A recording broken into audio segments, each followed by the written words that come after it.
एक भीषण ट्रक हादसा।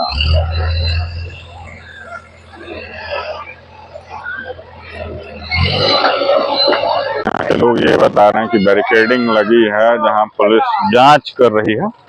उसके बाद ये ट्रक शायद नियंत्रण खो दिया और सीधे गड्ढे में गिर गया।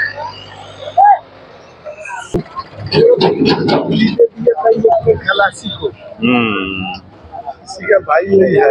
अच्छा, ये कहिए कि सुरक्षित दोनों हम लोग निकाल के ले गए, वहाँ बैठा है। दोनों सुरक्षित है। हाँ, टेम्पू से भेजे, थोड़ा हाथ कटा था, ड्राइवर का ऊपर में सोया था, ड्राइवर में बच गया लोग। छपरा का गाड़ी माल उल खाली करके जा रहा था ना। मर गया, खाली है क्या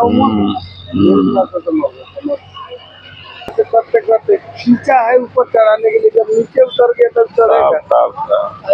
सामने गड्ढों में जब आया